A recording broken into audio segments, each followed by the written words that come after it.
I am excited to announce my new podcast, Giving Legends. It's an opportunity for me, Hannibal Navies, and my co-host Charlie Batch to talk with people of influence who are committed to building a legacy through service. Stay tuned and learn what makes them giving legends. What's going on, everyone? I'm Charlie Batch, joined by my co-host, Mr. Hannibal What's Navies. going on? And we are here for another edition of the Giving Legends podcast, and we are sitting here on Media Row.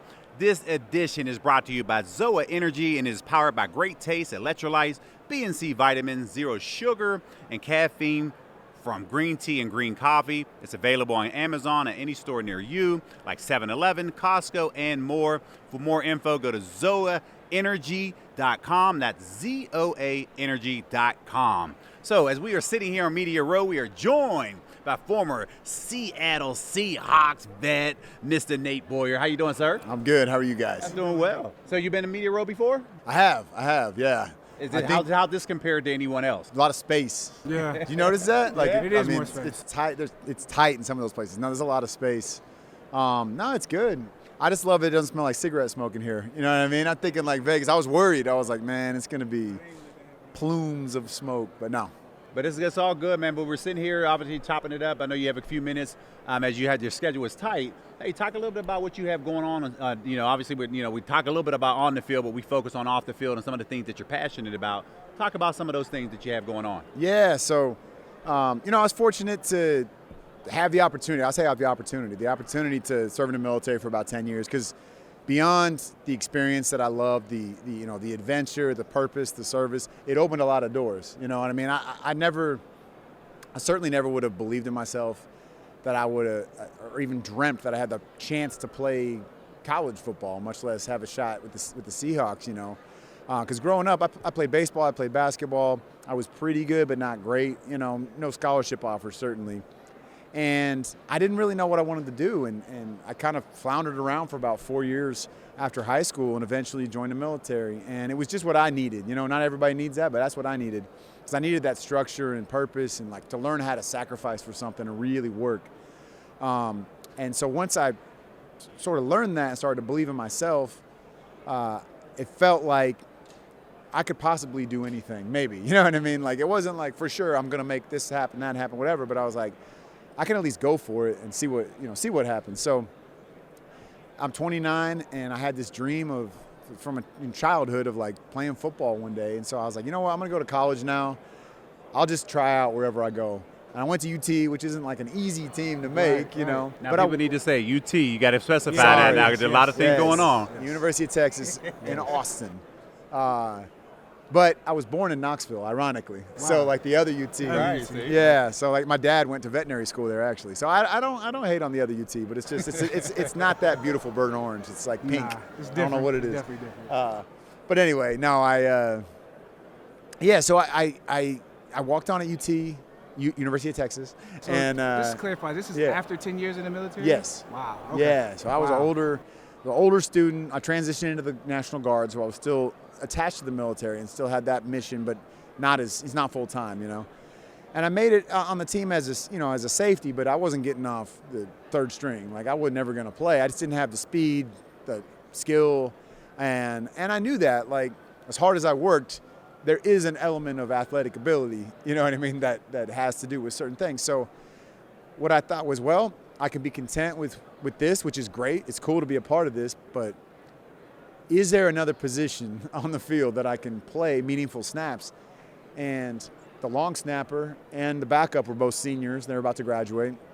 So I was like, you know what?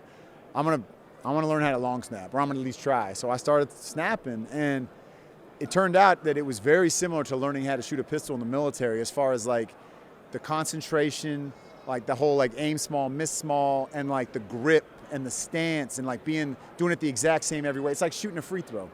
You don't have to be a good basketball player, but anybody, if they really wanted to, they could go out there and become a great free throw shooter because it's just the reps and doing it. And it's long snapping is very similar. It's 15 yards every time on a punt. Doesn't matter where on the field you are, it's the same snap. Field goal, same thing. It's 8 yards, no matter where on the field, it's the same snap. So it's a very controlled skill. Of course, you got to block a little bit and do that, but you don't have to be, Nah, it's different. Yeah, That's the secret. I tell a lot of people all the time, man. Like people sleep on the snappers. You can have a long career. I know some guys play a long time in the NFL snapping the ball, man. But it's a high pressure job though. It's high pressure and it's not sexy. No, it's not. It's not sexy. If like you do it right, like I had roughly 500 snaps in my career at Texas, and I never had, I had some not great ones, but I never had one go over the guy's head or roll back there. But of those 500 snaps, not one did someone say, was it in the paper, like, what a great snap. Might I say, what a great snap. The only time you are, when people hear your name, that means you messed up. Wrong reasons. So you did a lot of great things throughout the course of your career. But I know as you go back, I know you're going to say something on the but I want to talk a little bit about, because people here, and of course you're representing MVP right now, and you have a really good relationship. You with your partner with Jay Glazer, who is a very good friend of ours in the show. Talk a little bit about how you got affiliated with MVP, and what you're looking to do from a growth perspective as well. Yeah. So when I got done, I got done with the military in the beginning of 2015. I graduated from Texas. Didn't think I was going to have a shot at the next level. But I played in one of those senior all-star games as a snapper. And, there's scouts out there at the game and NFL team, like, personnel, and they were talking to me and interviewing me. And I was 34 and, like, I'm not a big dude. I weighed more than I do now, but they were like, look, you should just go for it. Since you're a snapper, like, why not? Like, you might as well give it a shot. So I was like, all right, I will. So I put some more weight on, and I went out to L.A. to finish my master's degree. I was doing an internship in Los Angeles, and another NFL snapper that I had been talking to just through Instagram was like, I asked him, I said, where should I train in LA if I want to make it, try to go for this dream? And he was like, go talk to Jay Glazer at Unbreakable Performance Center, which is his gym. So I go down there, I meet Jay. He scholarships me at the gym. He's like, hey, I love your story. I just want to help you. Help me get my agent.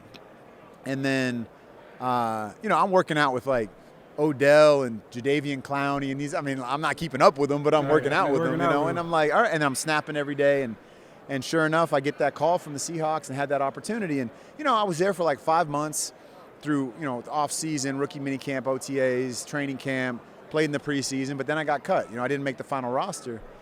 And when that happened, I was like, I don't really know what is next. I don't really know what I want to do. I had a lot of passion and energy still.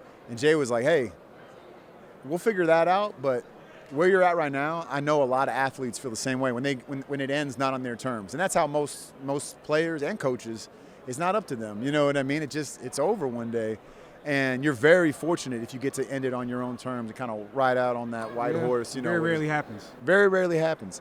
And in the military, we have a little more control over when it ends. Like, we know we can re-enlist and all that, but we don't prepare, as many athletes don't, for life after the military, because in our minds, and there's some truth to this, like, if you are thinking about your plan B, you already lost. Right, you know right. what I mean? Like, you can't be thinking like that. You're just like, no, there is no plan B. It's all in every day, and as long as it lasts. And then when it ends, I'll figure it out. And unfortunately, that comes with challenges, because when you're not ready for that, and you don't want to accept it, you know what I mean? Yeah. It's tough, man. It's tough. So that's really where MVP came from, because Jay was like, you are not alone in this. Like, the way you're feeling right now, he's like, I'm sure a lot of vets feel that way. He's like, but I know a lot of athletes feel that way. And I don't want to ever compare war to playing sports, but the locker room, to me, seemed very similar. And I was like, they are similar. Like, the camaraderie, everybody, what do you miss the most? Usually people say that I miss the guys. You know what I mean? I miss that. And it's the same in the military as it is in sports. So, like, that's how MVP started. It was like, how can we recreate this locker room? How can we have a space for these guys when they lose, and girls? It's not just men. There's women in the military, and obviously that play sports too, that feel that connection and identity with that uniform. And like, this is who I am, and like, this is all I know, which isn't true, but that's how we feel. And then it's gone, and you're like, maybe 30. You know what I mean? It's like, now I got to start all over, and I've already peaked. Like, that's hard, Yeah, I've seen you guys over the years grow. I mean, I know the NFL has donated some money to you guys back at some time, right? Yeah. Is that true? And I've just seen the progression of what you guys have been able to do. Talk about the early stages of what you're doing. Like, how did it come up? Like, how did you keep going with that? Well, and I encourage everybody, if they have the opportunity, to watch the MVP movie. Okay. Because that was my creative passion became filmmaking. So I directed my first movie at the end of 2020, and it talks about how MVP started. Like, one of our very first huddles in reality was AJ, who's standing right there, a few other vets living in LA. Some of them were living in a homeless shelter down the street. And Jay brings in like Tony Gonzalez and Randy Couture, you know what I mean? Like two of the greatest at their, greatest MMA heavyweight, 6-time world champ, and Tony Gonzalez, maybe the greatest tight end ever play, right? And these guys come in and we sit down, or we work out, and then we huddle up afterwards, and these guys are all talking, and it's like, they're all saying the same thing, which is different experience, a different way of getting there, but like they missed the same things. They felt those same challenges, And so when we just started there, it was like, man, this is crazy. Like when people were walking out of there, just like, that felt good to just talk to somebody who had a different experience than me, but that I could still relate to. And it makes me want to like not quit, and get back out there and figure out like something else, find something else that makes me feel that same way, that same passion. And it's addictive, you know what I mean? And it's contagious. So, the reason we made that movie, and the reason I encourage people to watch it, because that's the best way to see how it really started, how MVP really started. And that story, it's about a Marine living in a homeless shelter and an NFL player, first year out of the league, black dude, white dude, different childhoods and experiences and trauma from different things. But once they start talking, they're like, yeah, my story is different, and maybe I don't agree with you on everything, but we are going through the same stuff. You know what I mean? I feel that same way, so I can relate in some way. So is it opportunity to, from a physical standpoint, to work out together and fellowship? Like, give me a little bit more, like, what do you guys do? How does a day work with so with a typical session on a weekly basis is we'll meet up in the gym, 30, 45 minutes or so. We just get a good sweat, The workout's challenging, but it's something everybody can do. And it's meant to be kind of fun, too, you know what I mean? We're just getting after it. And maybe we'll hit the bag a little bit. Maybe we'll, do some, some weights or just some body weight stuff, or play some sort of like, freaking King of the Hill kind of games, you know what I mean? Like, it's fun. And then, and afterwards we'll just huddle up on the usually on a mat, a wrestling mat or something. And it's like an open forum. Anything is on the table. Like, we can shut the doors. It's just vets and athletes in there. Like, we don't care what's going on. Like, let's just talk about it. If somebody has something they're struggling with, or if they want to be held accountable for something, or they just want to share, like, wins and good things they have going on. It's like an opportunity to rally around those people that kind of need that support. And also, like, a lot of us sometimes need to be the ones supporting. Like, we need, it's an opportunity to pull yourself out of something when you can help somebody else at times. So it's just like, that's really all it is. It's very simple at that regard. And that stems a lot of other things that we do, because it's really just building that network. And then, like, what are you passionate about now? What dreams do you have? What have you always wanted to do? What are you afraid to try because you think, well, I'm 40 now. I can't start, I don't know, painting. I'm just making something up. But, like, why not? Like, what do you mean? Like, if you work half as hard as you did to get where you were on those other things, you're going to pass everybody else quickly. You just will, And people want to rally around that kind of energy, you know what I mean? And we're leaders. Like, you're talking about rallying around. You have a big event coming up, right? We do. Yeah, talk about the gala that's going on. So we got our second annual gala in Dallas on April 13th at the Star. So it's cool. Last year we did it there as well, and we had Joe Buck was the MC. And we had all these other, athletes and vets and everybody coming in, and Medal of Honor recipients speaking, and just really cool stuff. It's a powerful night, but it's fun. And it's just a chance for us all, the different chapters. We got 8 chapters around the country, so vets can come in, almost like this. I mean, people are coming from all over the country to get together and have a good time. And and it's our biggest fundraising event of the year, so it's like that's the only way we can keep growing and expanding. And we've talked about Pittsburgh. You know what I mean? I know that's on the list, so like one of these days we're going to get that going too. But yeah. How do you start? So how do you go about choosing the chapter? Like, is that something that somebody requests? Is that something that you guys strategically look at where you want to kind of set up? Yeah, it's a mix of things, but really it's like where are the opportunities? Where are the people? We'll have people reach out, vets or athletes or just supporters, are like, I want MVP in, for instance, one of the cities we're working on right now is Nashville, right? Like, well, I want MVP in Nashville, and I'm like, all right, well, get the Titans involved, get the Predators involved, get the Nashville Predators, for the record. That word, man, it triggers people. I understand.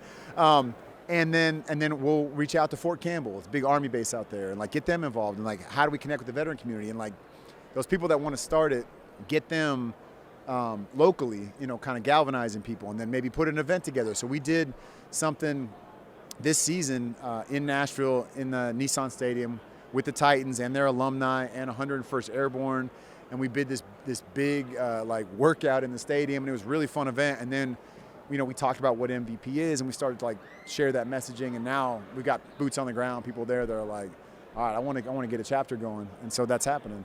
Jay Glazer, speak about his role in it. Like, I know he's played at least early on. I don't know where he is now, but he's played I remember seeing him out front of this and really championing this.